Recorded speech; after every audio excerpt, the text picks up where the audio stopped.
Hello YouTube, as you can see now I'm going to be getting ready to get some chipper action going here. Clean up the mess I've already made today and from previous month or two. Get some good action in that chipper. I already got the footage filmed of the van going around the new trail that I made. It starts in there, goes through there. Showed how easy it is to get through. Some good action shots of that. I got in another video I'll have show that tree being cut up.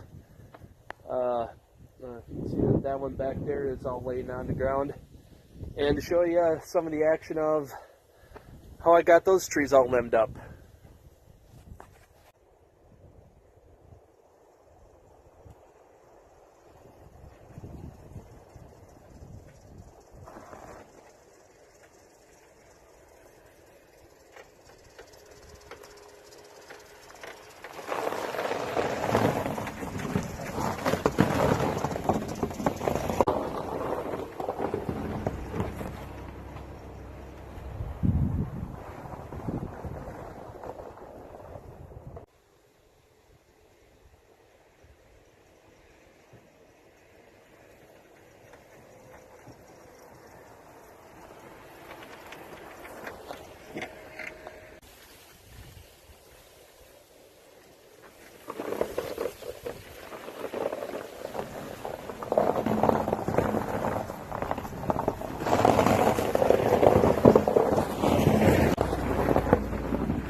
And good thing I went to look at how much goop is in there. This is just from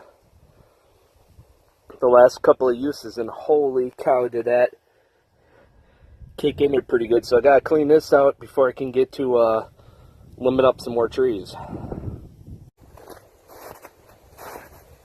Yeah, this is the section I'm gonna be working in today, finishing up this section. Then eventually I'm gonna clean up the few that's over here. So let's get to it.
What fun it is to hack my way through a pine tree. Hey!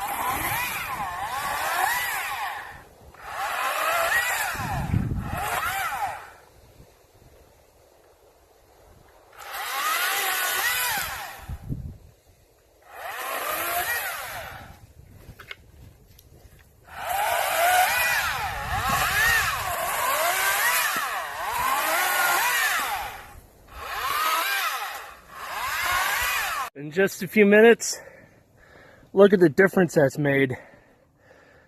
It's some spots it's hard to tell, but it is so much more open, more inviting in here. In this clump, there's an oak, a box elder, an elm, a cedar, a lot of buckthorn. I think that's buckthorn. It is a pain in the butt to work in because the brush and some of the thorns are quite long. Some of them could be, inch and a half, some are 3/4 inch. But yeah, good time to get through that is when there are no leaves. So I cleared this section out right to where the where I stopped in the previous video.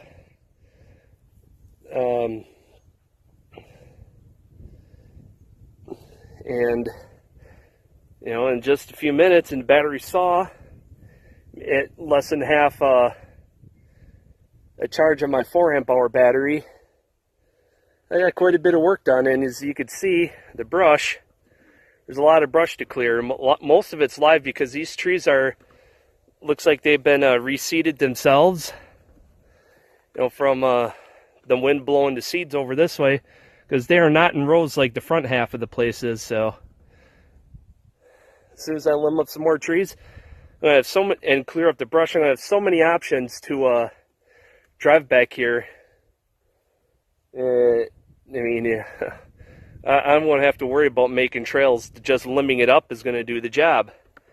So you can see here, pan around, I can come through here and limb that up, clear out that buckthorn, and I can drive right to that trail that I made last week, no problem.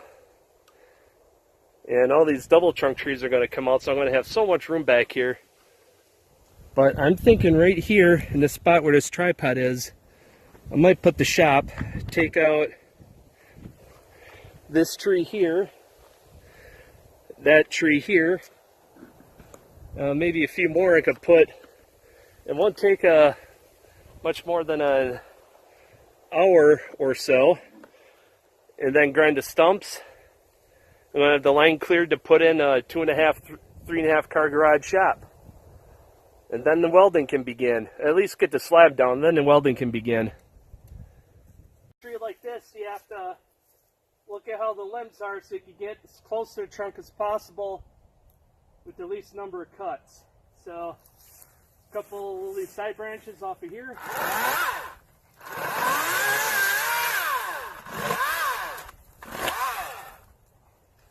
Now I'm at the trunk already. I can start cutting branches right off of it.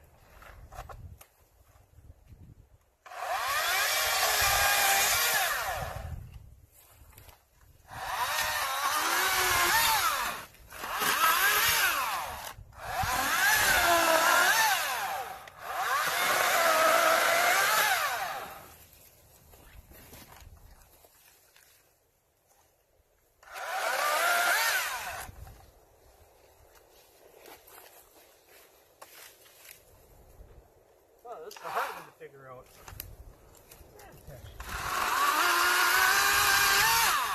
Okay, that's a strange branch to cut off. That strange branch, right off the trunk, had two secondary branches off of that immediately. I was trying to figure out how to cut that one, so another minute or so, this one will be done.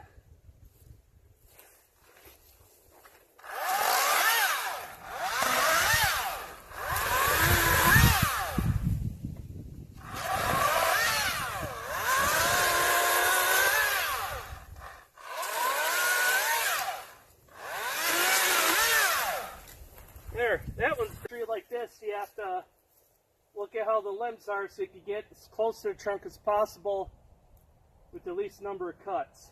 So, a couple of these side branches off of here.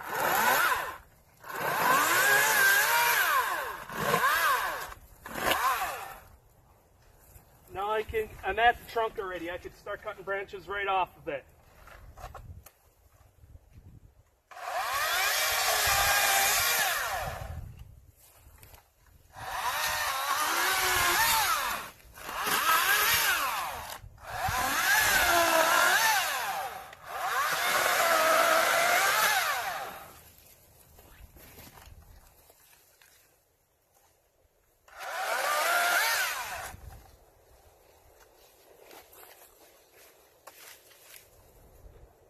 This is a hard one to figure out.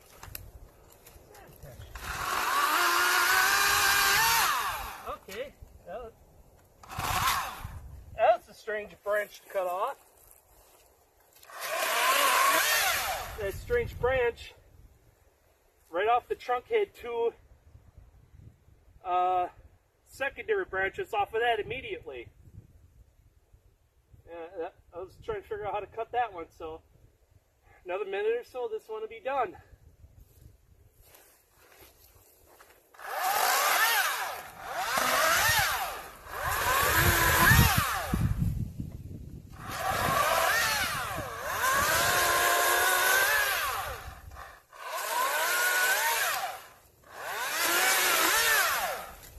There, that one's on the other side of that clump of brush in the previous video.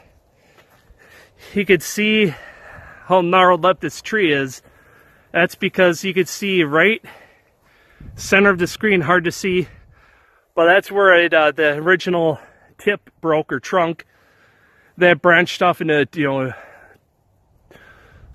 could be as many as 3 or 4 branches off of that. So yeah, this is one screwed up tree. Most of this is just junk, and try to figure out how to get into it. I think I'm going to come into it over there, possibly start on this side, and I think I'll start from here and work my way in.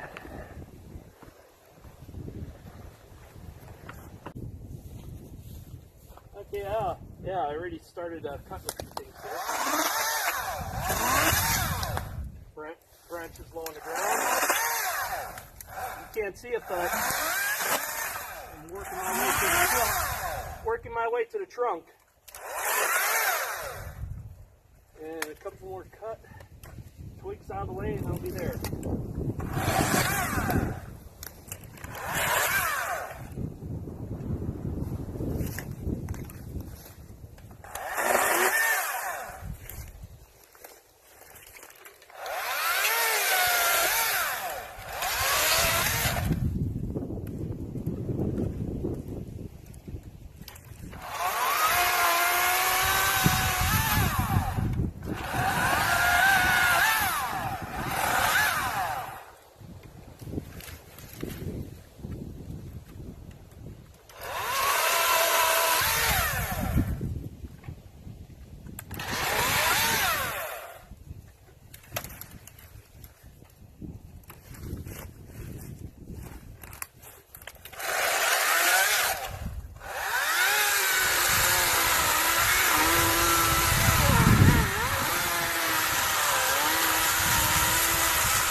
thing to make it easier, I'll take the trunk down with the gas saw.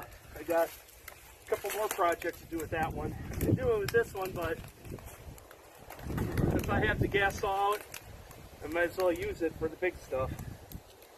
Now that make that branch is going to go that way, so.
A friend of mine came out and checked out which snowmobile he wanted, so he's picking that blue Polaris. So I'll give you more details on that in a moment, but he came out, checked him out, and then I said, well, I'm going to be working out here. If you want to help, go ahead. So he helped out. We got this section chipped up. He kept feeding in the branches to me. You can see a lot of chips there. Got this section cleaned out. And when you look back in the video, it's amazing how much of a change just that little bit of chipping has done. This took over an hour of chipping to do, over an hour's work. It only took me a few minutes with the chainsaw to do this mess. I have another, 2 people, 20 minutes of chipping to do of just what I did alone today. So, and then the rest of this that I did, nearly a month ago now, I think, I'm looking at a couple hours, plus the branches from the trail and those trees I limbed up. That's going to be, I'll probably have a good 3 hours of chipping. By myself, could be, an all-day project. So, and this is the chipper that I've been using. YardMax 6.5 horse, Briggs 950 motor. It started up on the first pull after I turned the ignition on. So you can guess how many times I pulled it, trying to start it with the fuel on and the choke on. I was like, why isn't it starting? Switch. It was on, and I turned it off thinking, I turned it off, but yeah, I haven't laid on its backside so water doesn't get in there because I can't fit into my shed up front, and I don't have any buildings back here yet. So yeah, so back to that Polaris. That's going to be the first motor I redo. It fired up, and it took a few pulls. It fired up, but it didn't stay running, so it needs the carbs gone through, maybe a new coil, plug wires. I might have to replace the coil to get new plug wires. See what the price difference is, and then I'll just, go from there. But yeah, to do that motor, I'm gonna, when I get a place to work on, I get a proper shed built, so that might be a near winter project. But as soon as I get the small garage put up, that's going to be the first thing I work on, is get that one done. I'm going to be taking that motor apart, have the cylinders inspected first before I order pistons. Why?